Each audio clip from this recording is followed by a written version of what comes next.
ഒരു നമ്മുടെ ഒരു ആഗ്രഹം.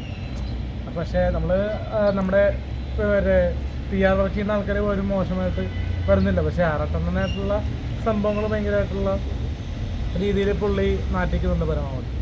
ചെറ്റത്തര ഒളിച്ച് പറയണം. കാരണം ഇപ്പം ആൻറ്റി ഒളിച്ച് പോയി അത് പോയി ഇത് പോയി എന്നൊക്കെ പറഞ്ഞു. അത് ആ സമയത്ത് വരണ്ട്. ഇപ്പോൾ ഒന്ന് പറഞ്ഞിട്ട് ഇപ്പോൾ മറ്റേ അന്തരീക്ഷത്തിലാണെങ്കിലും അത് ആ സമയത്ത് വരണ്ടേ. ഇപ്പോൾ ഒന്ന് പുള്ളി ഇതിനെപ്പറ്റി പറഞ്ഞ അവസ്ഥ ചെയ്താൽ അത് ചിന്തിക്കേണ്ടതാണ്. മനസ്സിലായ കാര്യങ്ങൾ രണ്ട് ഭാഗത്ത് ഞാൻ നിൽക്കുന്നില്ല. പക്ഷേ രണ്ടുപേരും നമ്മുടെ ഫാൻസ് ആയതുകൊണ്ട് അവർ അറിവ് കേട്ടത് അങ്ങനെ ഒരു കേട്ടത് സംഭവം. മറ്റേ കുറേ നാൾ കഴിഞ്ഞിട്ട് പറഞ്ഞിട്ട് കാര്യമില്ല എന്ന് പറയണ്ടേ ദിവസത്തിനെ പറ്റി ആൾക്കാർ പറയുന്നത്. നമ്മൾ ഒന്നും അതിനെപ്പറ്റി ഒരു കമൻസും പറയുന്നില്ല. കാരണം നമുക്ക് നമ്മുടെ ലൈഫിൽ തന്നെ സംഭവിച്ചു പോകുന്ന കാര്യങ്ങൾ പേടിയുണ്ട്. കാരണം പുള്ളി എന്ന് പറഞ്ഞത് നൂഡ് വീഡിയോ പുറത്തിറങ്ങുന്നു. ആറാട്ടെണ്ണം ഭീഷണിപ്പെടുത്തിയോ? എനിക്ക് നൂഡ് വീഡിയോ ഇടും. അപ്പോൾ ഞാൻ പറഞ്ഞ് പുള്ളിയോട് പറഞ്ഞ് കയ്യിലുണ്ട് കിട്ടോ. കാരണം പുള്ളിയുടെ ഒരു ലിപ് ലോക്ക് ഇറങ്ങിയപ്പോൾ പുള്ളിക്ക് ഇത്രയും കൊണ്ടെങ്കിൽ നമ്മളത് വീഡിയോ വരുമ്പോൾ അത് ആ ഒരു വ്യക്തിക്കൊക്കെ പ്രശ്നമാകുമല്ലോ. അഥവാ നടന്നെങ്കിൽ മനസ്സിലായോ. എനിക്ക് അറിയില്ല. പക്ഷേ അതൊക്കെ ചിലപ്പോൾ ക്രിയേറ്റ് ചെയ്യുന്നതായിരിക്കും. മനസ്സിലായി. നമ്മുടെ തലയൊക്കെ വെട്ടി ഇപ്പോഴത്തെ AI തന്നെ ഞാൻ ചെയ്തിട്ടില്ല, ലിപ് ലോക്ക് ചെയ്തിട്ടില്ല, വെറുതെ ക്രിയേറ്റ് ചെയ്യുന്നത്. അതുപോലെ തന്നെ ഇപ്പോൾ ഒരുപാട് പേര് എന്നെ ഭീഷണിപ്പെടുത്തി നടിമാരായിട്ടും വരെ ക്രിയേറ്റ് ചെയ്യുന്ന രീതിയിൽ പറഞ്ഞു ഇപ്പോൾ എല്ലാ നമ്മൾ സിനിമാ മേഖലയായിട്ട് കണക്ട് ചെയ്യുന്നതുകൊണ്ട് സിനിമ നടന്മാരുടെ നടിമാരുടെയൊക്കെ കൂടെയുള്ള ഒരു മോശമായിട്ടുള്ള രീതിയൊക്കെ വരുമെന്നൊക്കെ പലരും കമൻസ് എഴുതി വെക്കുന്നുണ്ട് ചില സമയത്ത്. അത് ഡിലീറ്റ് വെക്കുന്നുണ്ട് അപ്പം തന്നെ. അപ്പോൾ അതിനോടൊക്കെ പ്രതികരിക്കാനുള്ളത് നമ്മൾ ഈ മേഖലയിൽ വരുമ്പോൾ എന്തൊക്കെ നാറിയ തരങ്ങൾ വരുമെന്ന് നമുക്കറിയാം. പക്ഷെ എന്നാലും നമ്മൾ അതിൽ ഉൾക്കൊണ്ട് നിൽക്കുന്നെന്ന് മാത്രം. മനസ്സിലായോ. കാരണം ആറാട്ടണ്ണനെ പോലത്തെ ഒരു വ്യക്തി റീച്ചിന് വേണ്ടി എന്ത് തെണ്ടിത്തരം പറയണത് ശരിയല്ല. ആറാട്ടണ്ണന് ഇത്രയധികം ശത്രുത ഉണ്ടാവാൻ കാരണം എന്താണ്?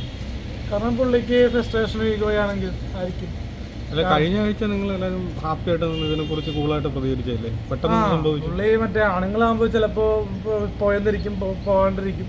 അതൊക്കെ ഓരോരുത്തരുടെ രീതിയല്ലേ. ഇപ്പോൾ ഞാൻ പോയെന്ന് വിശ്വസിക്കുന്ന കുറേ പേരുണ്ടല്ലോ. അവരോട് പറയാനുള്ളതാണ്. കാരണം നമ്മൾ പോയാലും ഇല്ലെങ്കിലും ആർക്കെന്താ നഷ്ടം.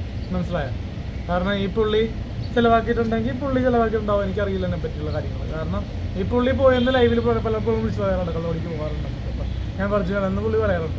അപ്പോൾ അതേപോലെ തന്നെ എൻ്റെ വെർജിനിറ്റി നഷ്ടപ്പെടുത്താൻ വേണ്ടി നമുക്കൊരു കല്യാണം നടക്കാണ്ടിരിക്കാൻ വേണ്ടി പുള്ളി കളിക്കുന്നത്. പക്ഷേ കല്യാണം എന്ന് പറഞ്ഞാൽ നമുക്ക് നമ്മളൊരു പ്രോസസ്സ് പെട്ടെന്ന് നടക്കുന്നൊരു കാര്യമല്ല. ഒരു കാലക്രമേണ നടക്കുന്നൊരു കാര്യമാണ്. അത് ഇതുമായിട്ട് കണക്റ്റല്ല. കാരണം എറണാകുളത്തെ ആൾക്കാർ മൊത്തം ഈ വെർജിനിറ്റി ഉണ്ടെന്ന് എനിക്ക് തോന്നുന്നില്ല.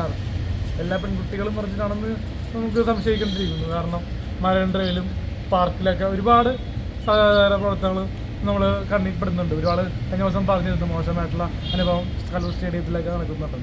മനസ്സിലായോ. ഇപ്പോൾ കുറേ റൂമിലൊന്നും അവൈലബിൾ അല്ലല്ലോ പലർക്കും. ചില റൂമിൽ കല്യാണം കഴിക്കാത്തവർക്കും പ്രവേശനമുണ്ട്. പക്ഷേ ചില ഹോട്ടൽ റൂമിൽ പ്രവേശനമില്ല. അപ്പോൾ അതേ കൊണ്ട് പിന്നെ പൈസ മുടക്കണമല്ലോ അതിന്. ഇപ്പോൾ ഈ പുറത്തുനിന്നുള്ളാകുമ്പോൾ നമ്മളങ്ങനെയുള്ള രീതികളിലും നമ്മൾ ഏർപ്പെടാത്ത ഒരാൾക്ക് കഴിഞ്ഞാൽ.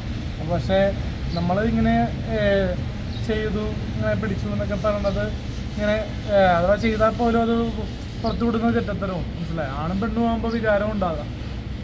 വികാരം ഉണ്ടാകുമ്പോൾ ചിലപ്പോൾ സമയത്ത് നമ്മൾ മറ്റേ എന്താ പറയുക പോകാണ്ടിരിക്കാം. പക്ഷെ അതൊക്കെ പുറത്തു വിടുന്നത് തെറ്റത്തരം എന്ന് തന്നെ പറയാം. ഒരു അഡ്വാൻസ് ആയിട്ടൊരു പോലീസ് കേസ് കൊടുത്തിട്ടുണ്ടായിരുന്നോ? നഗ്ന വീഡിയോ ഇറക്കുന്നതാണ് ഭീഷണിപ്പെടുത്തി എന്ന് പറഞ്ഞു. ഇങ്ങനത്തെ വീഡിയോ ഇപ്പോൾ പോലീസ് സ്റ്റേഷനിൽ പോയപ്പോൾ കഴിഞ്ഞ ദിവസം കിട്ടിയപ്പോൾ പിന്നെ ഞാനിപ്പോൾ പോലീസ് സ്റ്റേഷനിൽ പോയിട്ട് നമ്മൾ പരാജയപ്പെട്ട കാര്യമില്ല. മനസ്സിലായി. നമ്മൾ നേരിട്ട് കൈയുണ്ടല്ലോ. നമുക്ക് കൈയുണ്ട്.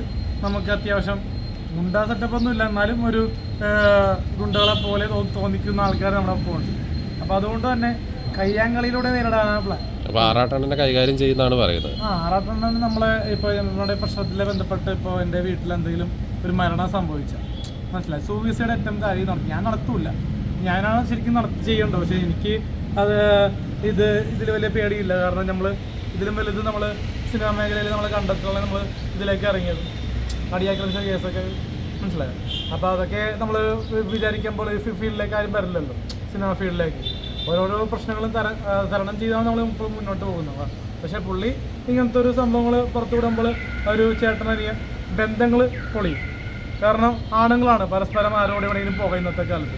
ഒരു ഇൻഡോർ ലൈഫിൽ നടക്കുക അതൊന്നും വലിയ തെറ്റില്ല. കാരണം നമുക്കൊരു എന്താ പറയുക നിയമപ്രകാരമായിട്ടാണ് ഇത് തെളിഞ്ഞാൽ പോലും 21 വയസ്സ് കഴിഞ്ഞാൽ പ്രശ്നമാണ്. 21 വയസ്സ് കഴിഞ്ഞാൽ മറ്റേ ശാരീരികമായിട്ടെടുത്ത പ്രശ്നമുണ്ട് പറയും. ഇല്ല. അപ്പോൾ സാധാരണ ഈ 18 വയസ്സ് താഴെയുള്ള ആൾക്കാരെ പോസ്റ്റ് കേസിലൊക്കെ പെടുത്താറുണ്ട്. അപ്പം അതുകൊണ്ടാണ് ഞാൻ പറഞ്ഞത്. കാരണം ഇതൊരു നമ്മളെ പുള്ളി പറഞ്ഞാൽ നമ്മൾ തൂക്കിക്കൊല്ലോ എന്ന് തോന്നുന്നു. തെളിയിച്ചാലോ അതോ തെളിയിച്ചാൽ അറിയില്ലല്ലോ. കാരണം തെളിയിക്കാൻ പല മാർഗം ഉണ്ടാവില്ല. കാരണം പെണ്ണിനെ കൊണ്ട് മോശമായിട്ട് പറയിപ്പിക്കുക, അല്ലെങ്കിൽ ഇപ്പം ഞാൻ പറഞ്ഞില്ലേ ടെക്നോളജി ഉപയോഗിച്ചുള്ള വീഡിയോ ഓർത്ത് വിട്ട് കഴിഞ്ഞാൽ നമ്മളെ പറ്റി ഒരു വെറുതെപ്പെടുത്താം. കാരണം ഇത് പുള്ളി കളിക്കുന്നത് ബിഗ് ബോസിൽ കയറാതിരിക്കാൻ വേണ്ടി എന്നൊക്കെയാണ് ഞാനത് പുറത്തുനിന്നുള്ള വിവരം കേട്ടത്. കാരണം അതിനെപ്പറ്റി പറഞ്ഞു കഴിഞ്ഞാൽ നമ്മൾ ബിഗ് ബോസിൽ പോയില്ലെങ്കിൽ കൂടിയും നമ്മൾ ഓരോരോ പ്രോഗ്രാംസ് ഉണ്ട്, സിനിമയുണ്ട്, ഷൂട്ടിങ്, ഇപ്പോൾ നാളെ ഷൂട്ടിംഗ് ഉണ്ട് കോട്ടയത്ത് പോകണം. അപ്പോൾ നമ്മൾ ബിഗ് ബോസ് എന്ന് പറഞ്ഞ ഷോ വിളിച്ചു കഴിഞ്ഞാൽ പോകും, അല്ലാണ്ട് ഇത് ഒന്നും അവർക്ക് വലിയ കാര്യമൊന്നുമല്ല. ഈ ബിഗ് ബോസ് ഷോയിൽ ഇതിനും അപ്പുറം കേൾക്കുന്നുണ്ട് അവിടെയുള്ള കാര്യങ്ങൾ. മോശമായിട്ട് എന്താ പറയുക, ബിഗ് ബോസിൽ കയറാൻ വേണ്ടി ആൾക്കാർ ഇങ്ങനെ ശാരീരികമായിട്ട് പോയി എന്നൊക്കെ പറഞ്ഞ് പലരും മിസ്യൂസ് ആയിട്ടുള്ള വാക്കുകളൊക്കെ വരുന്നുണ്ടല്ലോ.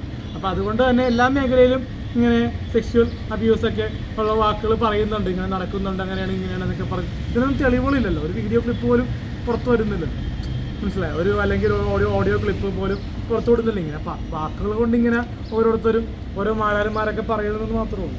ആരാന്നറിയാമല്ലോ നിങ്ങൾക്ക്. അപ്പോൾ അദ്ദേഹത്തിനെ പറ്റി പറഞ്ഞു നാട്ടിക്കേണ്ട ആവശ്യമില്ല. ഞാൻ പറഞ്ഞ ഒരുപാട് പേര് ബിഗ് ബോസിനെ പറ്റി മോശമായിട്ടൊക്കെ പറഞ്ഞു വീഡിയോ ഇട്ടെങ്കിലും ഒരുപാട് പേർക്ക് ഇപ്പോഴും ആഗ്രഹമുണ്ട് ബിഗ് ബോസിൽ കയറാൻ വേണ്ടി, മനസ്സിലായി? ഒരുപാട് പേര് നമ്മൾ ബാഡ് ബോയ്സിൽ അഭിനയിച്ചപ്പോൾ ഒരുപാട് ചോദിക്കുന്നത് ഡയറക്ടറോട് വെച്ചിട്ടുണ്ട്, ഡയറക്ടറോട്. അപ്പം അങ്ങനെയൊക്കെ ചോദിക്കുന്ന ആൾക്കാരാണ് ചില മീഡിയക്കാർ. ആറാട്ടണ്ണൻ ഈ അശ്ലീല വീഡിയോ പുറത്ത് വിട്ടിട്ടുണ്ടെങ്കിൽ ഡോക്ടറുമായിട്ട് ഉറപ്പിച്ചിട്ടുള്ള കല്യാണം മുടങ്ങും തോന്നുന്നുണ്ടോ? കല്യാണം മറ്റേ കുറേ പേര് ഫേക്കായിട്ട് മറ്റേ പറയണേ ഓൺലൈനിൽ വരുന്ന സ്റ്റേറ്റ്മെൻറ്റ്, അതിലൊന്നും ഞാൻ വലിയ വിശ്വസിക്കുന്നു. അപ്പോൾ കല്യാണം ഉറപ്പിച്ചിട്ടില്ല? കല്യാണം നിലവിൽ ഉറപ്പിച്ചിട്ടില്ല. കാരണം പക്ഷേ എന്നാലും അപ്പോൾ ദുബായിൽ വെച്ചാണ് കല്യാണം എന്നുള്ളൊരു സ്റ്റേറ്റ്മെൻറ്റ് ഇറക്കിയിട്ടുണ്ടായിരുന്നു. അത് വെറുതെ പറഞ്ഞല്ല, അന്ന് പറഞ്ഞിരുന്നു. പിന്നെ അതിനെപ്പറ്റി ഒന്നും മിണ്ടിയില്ല. പെണ്ണുങ്ങളറിയാമല്ലോ, നമ്മളപ്പം കാണുന്ന അപ്പം വിളിക്കും, ചില സമയത്ത് പറയും, ചില സമയത്ത് വേണ്ടെന്ന് പറയും. അപ്പം അതുകൊണ്ട് തന്നെ നമ്മളിപ്പോൾ ചെയ്യണമെന്ന് വെച്ചാൽ നമ്മൾ ഒരു ലൈവ് വീഡിയോ ഇട്ടിട്ടുണ്ട്. മറ്റേ ഈ വർഷം കല്യാണം കഴിക്കണം, താല്പര്യമുള്ളവർ ബന്ധപ്പെട്ട് കോൺടാക്ട് ചെയ്യാമെന്ന് പറഞ്ഞ് ഇട്ടിട്ടുണ്ട്. പിന്നെ മാട്രിമോണിയിലും ബ്രോക്കർമാർ വഴിയൊക്കെ പറയുന്നുണ്ട്. കാരണം ഇന്നത്തെ കാലത്ത് നമ്മളെപ്പോലത്തെ ഒരു വ്യക്തിയെ കിട്ടുന്നത് തന്നെ അവർക്ക് പുണ്യമാണ്. കാരണം സിഗരറ്റ് വലിക്കില്ല, എപ്പോഴും സിഗരറ്റ് വലിക്കില്ല, വല്ലപ്പോഴും വലിക്കും, മദ്യപിക്കില്ല, ഒട്ടും മദ്യപിക്കില്ല.